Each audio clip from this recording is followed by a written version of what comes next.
सब कुछ हो क्यों रहा है? ये हम लोग संविधान नहीं पढ़ पा रहे हैं, उसका अध्ययन ही नहीं कर पा रहे हैं, छू करके भी नहीं देख पा रहे हैं। तो इसके पीछे राज क्या है? हो क्यों रहा है? ये हो इसलिए रहा है कि हम कहीं ना कहीं अंधविश्वास और पाखंड में विलीन हो गए। गरीब परिवार का कोई बच्चा होटल से भूख में एक रोटी उठा करके खा ले तो उसके दादे परदादे को इधर का पुलिस बंद कर देता है। लेकिन मामला ये नहीं है। मामला ये है कि जुलाई 1990 से ये सिलसिला शुरू हुआ। ग्राहम स्टैनले को उड़ीसा में दोनों बेटों के साथ अंबासर कार में फूंक दिया। और बड़ौदा गुजरात के कांड हो,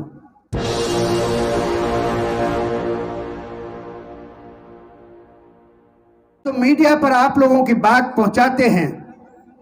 ऐसी सोशल मीडिया की राजा नायिका नीलम बोस जी, जब देश आजाद हुआ, देश आजाद होने से पहले मेरे इस्लाम मत के लोगों का सरकारी नौकरियों में 33% हिस्सा होता था। लेकिन आज क्या स्थिति है, ये जानने योग्य बात है कि उस दौरान 33% नौकरियों में हिस्सा होता था और अव्वल दर्जे की नौकरी, चाहे वो काजी हो, थानेदार हो, तहसीलदार हो, चाहे पटवारी हो, सब इसी समुदाय के लोग होते थे। इसका मतलब ये हुआ कि यदि अव्वल दर्जे के पढ़े लिखे अव्वल दर्जे की नौकरी कर रहे हैं तो अव्वल दर्जे के पढ़े लिखे भी होंगे। लेकिन आज क्या हो गया है? आज उनकी सरकारी नौकरी में तादाद 1.5% रह गई है।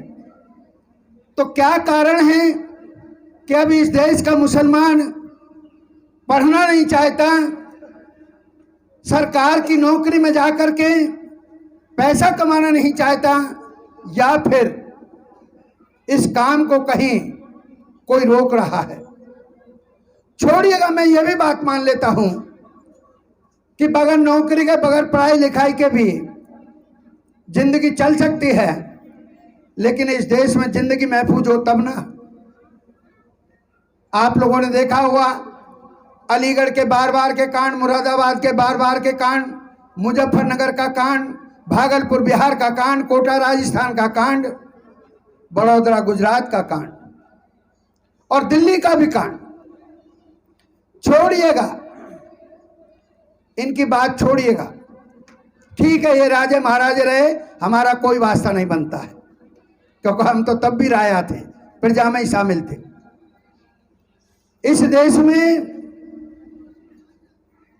जिनकी बहन बेटियों की इज्जत बचाने के लिए केस रखाए, खालसा पंथ बनाया, उन सिखों में से 1984 में एक सिख पागल हो गया। ऐसा नहीं होना चाहिए था, लेकिन पागल हो गया। उसने मेरे देश की नेता का मर्डर कर दिया, माननीय इंदिरा जी का। तो मेरे विद्वान साथियों, आपके पास आईपीसी है, आपके पास सीआरपीसी है, उसके तहत मुकदमा चलाओ, फांसी पर लटकाओ। किसने रोका था? लेकिन पूरी जमात को जलाना, ये कहां की सभ्यता थी? और इतना ही नहीं, आज आप कहीं रेलवे स्टेशन जाओ, मेट्रो स्टेशन जाओ, कहीं पब्लिक पैलेस पे जाओ, सिनेमा हॉल पे जाओ, वहां पर एक आयताकार आपको आकृति मिलेगी और उसमें बीच में से 2 पार्ट कर रखे हुए, एक फोटो बना रखी हो, उसके नीचे दाढ़ी है, दूसरे फोटो जो है उसके नीचे दाढ़ी है, केस ऊपर है, और ऊपर लिखा मिलेगा आपको कि ये आतंकवादी हैं, इन्हें पकड़वाइए और इनाम पाइए। मतलब इस देश में सिख और मुसलमान ही आतंकवादी हैं। आतंकवादी मैं गिनवा देता हूं आपको। नैना साहनी हत्याकांड वाला कतली नहीं नजर आता, जिस नैना ने अपना अंग प्रत्यंग जिसको सौंप दिया हो और वो बारीक बारीक टुकड़े करके उसको तंदूर में जलाता हो, इससे भी बड़ा कोई जघन्य हत्याकांड हो सकता है? तो उनको नैना साहनी हत्याकांड वाला नाम आप सोचते रहिएगा क्या हो सकता है। इनको शिवानी हत्याकांड वाला हरियाणा का आईएएस नजर नहीं आता। इनको हरियाणा का ही दूसरा आईपीएस मुरादनगर पर जो इंस्पेक्शन हाउस है उसमें बलात्कार करने वाला नजर नहीं आता। इनको जयसिका लाल हत्याकांड वाला फिर वही नजर नहीं आता और उसको बचाने वाला तत्कालीन commissioner of Delhi police Ajay Raj Sharma नजर नहीं आता। और इतना ही नहीं, हेलीकॉप्टर को चुरा करके अपने फार्म हाउस में ले जाने वाला रोमेश शर्मा नजर नहीं आता। अरे भाई, हेलीकॉप्टर कोई जेब में चोरी होकर के थोड़ा जा सकता है। ये एटीसी वाले क्या कर रहे थे, एयर ट्रैफिक कंट्रोलर? लेकिन मामला यह है कि तादाद में कम, अपराध में ज्यादा। तो ये जो माहौल है देश का, छोड़िएगा इन दोनों की बात। इस देश में जुलाई 1970 से पहले किसी भी ईसाई को नहीं छेड़ा जाता था, किसी भी ईसाई के साथ कोई वारदात नहीं हुई। लेकिन जुलाई 1990 में बिजनौर का गजरोला, वहां पर 2 ननों के साथ बलात्कार हुआ। उसी जुलाई 1990 में बॉम्बे में 2 ननों के साथ बलात्कार हुआ, प्लस उनका मर्डर हुआ। और आज तक वो मर्डर पकड़े नहीं गए हैं। एडवर्टाइजमेंट जरूर आता है कि इनको पकड़वाइए, इनाम पाइए। अच्छा, किसी गरीब परिवार का कोई बच्चा होटल से भूख में एक रोटी उठा करके खा ले तो उसके दादे परदादे को इधर का पुलिस बंद कर देता है। लेकिन मामला ये नहीं, मामला ये है कि जुलाई 1990 से ये सिलसिला शुरू हुआ। ग्राहम स्टैनले को उड़ीसा में दोनों बेटों के साथ अंबाला कार में फूंक दिया। और बड़ौदा गुजरात के कांड हो, इसका मतलब हुआ कि इधर इस देश में वही चीज, वही मामला मुसलमानों के साथ है, वही सिखों के साथ है, वही ईसाइयों के साथ है। और हम तो ठहरे दलित। बाबा साहिब के कहे के अनुसार अनुसूचित जाति जनजाति और संविधान लागू होने से पहले अछूत। आज के टाइम में अगर किसी की बहन बेटी किसी कोलू पर भट्टी झोंकती है और उस क्रैशर के मालिक की नजर में वो पड़ गई और उसने उस बेटी से कुछ कुछ कहा, उसने इनकार कर दिया, तो कट्टे से गोली उसके घर वाले के अंदर और उसकी डेड बॉडी भट्टी के अंदर। मेरा कहने का मतलब यह है कि इसी देश में वही रवैया मुसलमानों के साथ है, वही सिखों के साथ है, वही ईसाइयों के साथ है, वही दलितों के साथ है। और अगर नंगे शब्दों में कह दूं तो इधर इस देश में कहीं मुसलमान ठुक रहा है, कहीं सिख ठुक रहा है, कहीं ईसाई ठुक रहा है, कहीं दलित ठुक रहा है। मेरा मानना यह है कि अगर ये ठुकने वाले लोग बाबा साहिब के नीले झंडे के तले,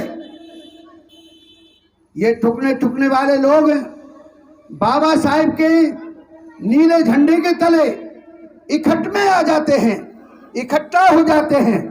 और अगर इससे आगे एक शब्द और कह दूं कि ये ठुकने वाले लोग बहुजन समाज पार्टी के नीले झंडे के तले आ जाते हैं, तो हम बदतमीज नहीं हैं, हम बेवकूफ नहीं हैं कि हम कोई और अल्फाज बोलेंगे। लेकिन इतना जरूर बोल सकते हैं कि ये ठुकने वाले लोग अगर इकट्ठे आ जाते हैं तो अपनी ठुकाई जरूर बचा सकते हैं। हम किसी को ठोकने की बात करने इधर नहीं आए, लेकिन अपनी ठुकाई बचाने की, पिलाने के लिए जरूर आए हैं। तो इसलिए मेरे भोले भाले समाज के चालाक लोगों, ये सोचो कि आज की जरूरत क्या है, और इतना ऐसे ही नहीं है। हम लोगों ने तो संविधान ही पढ़ करके नहीं देखा, और संविधान पढ़ने की बात छोड़ दो, कई लोगों ने छू करके नहीं देखा।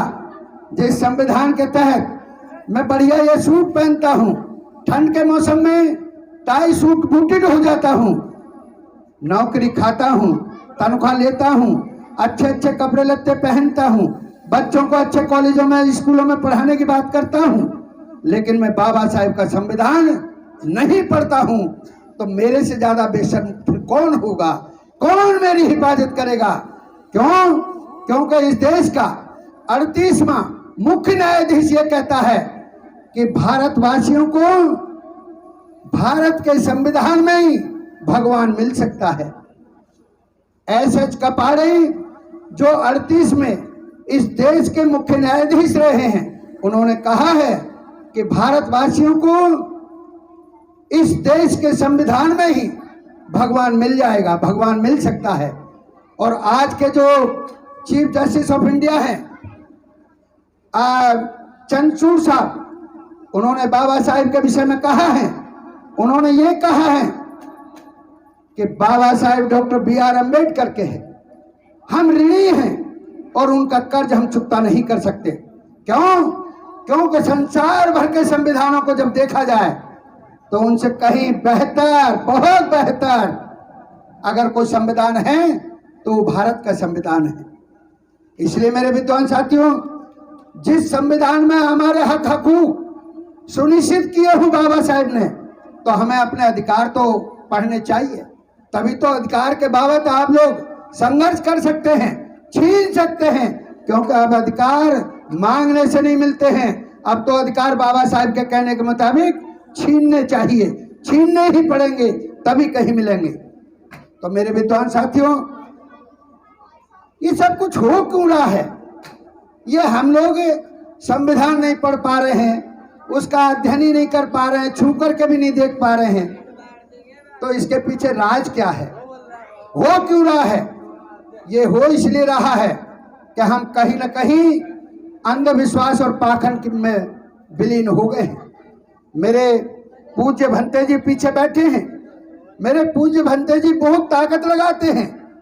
क्या ताकत लगाते हैं? क्योंकि बाबा साहेब ने हमको राजनीति की क्षेत्र नहीं दिया है, उन्होंने हमें जिंदगी जीने का सच्चा और अच्छा रास्ता दिया है, उन्होंने हमें धम्म दिया है। तो जब धम्म दिया है, और बाबा साहेब ने भी अपनी जिंदगी में कहा है, उन्होंने कहा है कि यदि आप समाज का कल्याण करना चाहते हो तो आपको अपने समाज को अंधविश्वास और पाखंड से बाहर लाना होगा, तभी समाज का कल्याण हो सकता है।